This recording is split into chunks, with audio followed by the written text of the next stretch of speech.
We all have those little expenses that drain our finances without us even knowing it. From subscription overload to that new car trap, let's talk about those silent money killers that could cost you thousands of dollars over time. Let's also talk about how you can stop them today. And the first is the gym membership guilt trap. You know what I'm talking about. Memberships that we sign up for at the beginning of the year, but by March, we realize that we're not going. So my question to you is, why are you still paying for it? Trust me, I get it. You want to be healthy, especially as a healthcare provider. It kind of eats at your subconscious that you're not working out. But if you're not using it, it might be time to cut ties and actually use something that's more flexible and work for your schedule. Honestly, I had to do that this year. With my daughter starting school, I no longer was taking them to the daycare at the YMCA after work. And I realized that I also was not going before work because school started too early. So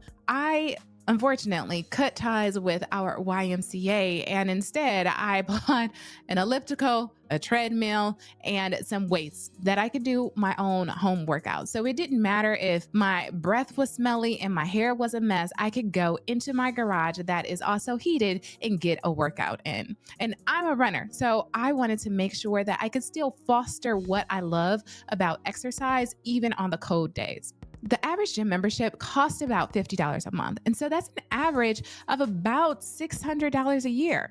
Where gyms get you is that they make it difficult for you to actually cancel. So when I canceled my gym membership, I had to physically go in and sign documents in order for me to cancel the membership. So I get it. I understand why some of us keep those gym memberships just in case. But let me tell you, if you have not gone in months, then cancel it and look for something else, like paying per use. That means if you go in, you pay the $15 per day fee or whatever it might be. Or if you want to extend it and go to a yoga class, a hip hop class, Pilates class, then you can pay per session. This will allow you to choose exercise, choose fitness that really works better with your schedule instead of having that recurring monthly fee that you're going to pay whether you use it or not. And remember, it's about plugging those holes, stopping the leaks. So I'm going to ask you, when was the last time you've gone to the gym and used your gym membership? And if you can't remember, like give me an exact date, then that might mean that you need to cancel it. Number 2 is the death by $9.99 trap. You know what I'm talking about, subscriptions. These little $9.99 charges, they add up way faster than you think. I mean, between Spotify, Netflix, Hulu, Disney Plus, all of the things and some, we forget that we have signed up for many of them, but the expenses, the deductions from our bank accounts keep occurring. And don't misunderstand me. I too have signed up for the free trial and forgot to cancel it, and then it was no longer free. And when you think about it, the average person spends about $219 per month in subscriptions. I can almost guarantee that they're not using all of them. So I have a practical tip for you. I want you to go and grab your notebook, open it up to a blank page, or hey, use the back of a page, okay? And I want you to go through your expenses, your bank statements, and take a hard look. Ask yourself, what is the subscription? When did I sign up? When is it due to renew? And do I actually use them? Are they actually bringing me joy? Could I use a free version of this without it impacting my life? And when you do this, you will save yourself time, energy, and money. And I understand that sometimes you're like, I have 5 more days of use that I've paid for. Well, you can set a date and really feel comfortable canceling those subscriptions, even if you might lose 5 days of use. Because honestly, you probably have not been benefiting from the subscription all of the other days in a month. So why not cancel it and get the most from your dollars now? And it might feel that I am calling you out with the ways that smart people waste money. I like to think of myself as a physician, as a financial educator, as one of those smart people. And I want to admit to you, unfortunately, that I too have had subscriptions and even a scam that I didn't realize was happening month after month because it was such a small fee. When I was reviewing our bank accounts, I realized that there was this $3.99 recurring fee that would occur about every 2 weeks. I asked my husband, is this something that you've paid for? I Googled the name and it didn't really seem like that. So I had to go back, articulate that I think that we had been scammed, that this was a fraudulent charge, and get that removed from my account. But just like other subscriptions and recurring fees, it was something that I did not realize because it was such a small value and it really had no impact on our livelihood. So take it from me, this is something that you should do, whether it's something that you signed up for or a scam that has been occurring without your knowledge. Take the time to cancel these subscriptions. And number 3 is overpaying for insurance. I'm going to specifically talk about whole life insurance, but we know that our car insurance, our homeowners insurance, or rentals insurance, all of those things change. The cost of them change over time. And I would encourage that we all go and reshop them to see if there are opportunities for us to pay less. Now, when we think about whole life insurance, particularly as a high income earner with a desire to protect my family and a Black woman, whole life insurance has been marketed to specific types of audiences. And historically, Black and brown people have signed up for whole life insurance because it was a forced method of saving. Now, I get it. It sounds like a great deal that you can package your insurance and your investments together, that there's this cash value that you are accumulating and you can eventually withdraw from. But let me tell you, that whole life insurance costs 10 times more than term life insurance. And guess what the insurance companies are doing? They are taking your money, they are investing it, and they're only giving you a portion of the returns. I don't know about you, but that makes me mad, right? I'm giving you money to invest and you're only giving me, a measly 10% of your growth on that? No. So instead of spending all of that money on whole life insurance, I want you to put it in a growth-focused account. You'll actually get better returns in the long run, and you won't be spending all that money on something that just does not make sense. Now, although I have never committed this mistake, I know many smart people, physicians, nurse practitioners who have whole life insurance policies. And if you are one of them, you might be thinking, well, Brittany, I've already been paying on this thing for 5 years, 10 years. What should I do with this policy now? And honestly, that is a question that really depends on your particular situation. But one of the things that you can ask for is an enforced illustration that will break down all of your payments, the amounts of cash value that you have built up in the policy, and what the payments are going to be year after year. This is really important for you to understand, is it worth keeping or letting it go? I'll share a personal example of a client where we were reviewing her profile and she shared with me that she had a whole life insurance policy. Now, this client was single and she did not have children, so she really did not have a great need to protect her loved ones upon death. After reviewing her premiums, she paid $1,200 a month for this policy. And she had already encountered some issues with the policy and it was a headache for her. So after reviewing her information with an independent broker who I trust and recommend, she was able to get some of the money out of the policy without having to pay significant surrender charges. And now she can save that money and get a term life insurance policy or just invest the money instead of having to pay for insurance to protect her family. She would invest and make them the beneficiaries of her investments in the case that something was to happen upon her death. So there are many ways for us to protect our assets, to protect our loved ones, and insurance is a great way to do that. But we just want to make sure that we're not overpaying. We want to make sure that we're building moments of joy and investing for the future. And there are ways to do that without overpriced insurance. And the next one is number 4, the new car trap. I should probably give you a bit of context as I talk about this because I am a woman who drives a 19-year-old car.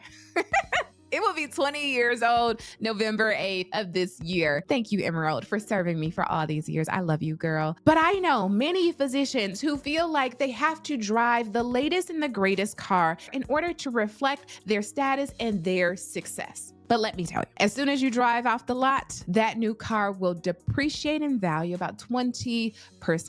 Well, I don't know about you, but investing principles tell me that you don't want to put your money in depreciating assets that you will lose immediately as soon as you purchase that asset. So a better approach would be to purchase a newish car, one that is 1 to 3 years old, and as much as you can, try to purchase it in cash, or at least negotiate for a very, very, very low interest rate so that you're not paying a large car note for something that is a depreciating asset. And you never want to buy more than you need. Oftentimes we buy things with aspirations of, oh, my family is going to grow, or I'm going to do all of these things. You want to really envision what your current needs are and make those purchases based upon that. Number 5 is the free checking account lie. How many of us have signed up for bank accounts? We're in the bank and signing on the dotted line where they tell us that we have to maintain a certain amount in the account or either have a direct deposit or a certain number of withdrawals in order for us to avoid those fees.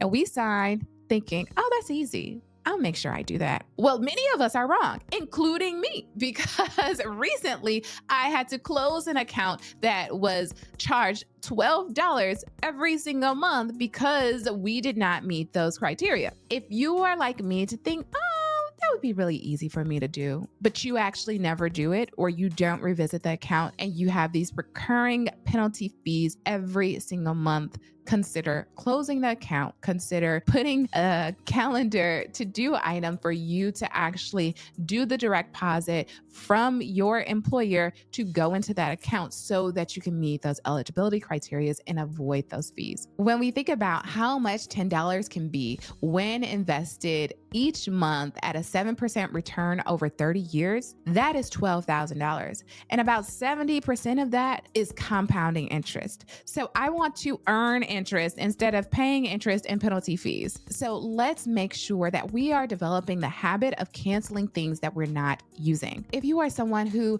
is overdrawing your account, those overdraft fees can be the most expensive, sometimes upwards of $40. Instead, what I've done is I have set a reminder, an alert. If my account drops below this amount, then they will send me emails and text messages daily until I increase the amount above that threshold. This just ensures that nothing unexpected happens and then you are being hit with this unexpected fee. So speaking of fees, takes us to number 6, and that is paying investment fees, either high investment fees for investing in the wrong type of asset or paying them to a financial advisor. Now, whenever we are using their services, their expertise, there's going to be a cost for that because nobody is working for free. However, we want to make sure that we fully understand the scope and the gravity and value of that fee that we are paying for the services. And one of the fees that I think oftentimes goes underappreciated is investment fees. I recently had a conversation with my mom, and she's telling me about a financial advisor who is helping her to put her money here and put her money there. And I said to her, Mom, how much are you paying for fees? And she's like, oh, we don't pay him anything. I'm like, well, I don't know about you, but nobody works for free. She's like, you're right. Sometimes it might feel that you're not paying for their expertise or services because you're not literally writing a check, but the fees are being deducted from the growth of your investments. And oftentimes these fees are 1% of the assets, the amounts of money that they're managing for you. Now you may think to yourself, well, Brittany, 1%? That doesn't really feel like much, but over time, it can cost you hundreds of thousands of dollars. If you don't believe me, let's go to the investment calculator website and let's just do a little bit of math, all right? So let's say that you have $500,000 that you want to invest over 30 years. You're not going to add a single penny to this account, and it gives you a return on investment of 7%. So $500,000 invested over 30 years at a 7% return on investment will give you a total accumulated value in that portfolio of $3.8 million. It sounds pretty good to me. right? I don't know about you, but it sounds pretty good to me. Now, because I know that you are a healthcare professional and you're so focused on your career that you don't have time to learn how to invest because it's too complicated, which is not too complicated. And stick with me on this channel, subscribe, like, and I'll show you how. But you think it's too complicated, so you pay an advisor for 30 years. So instead of your return being 7% annualized, it's 6% because you're giving that 1% to the financial advisor. Now, your total portfolio value is $2.8 million.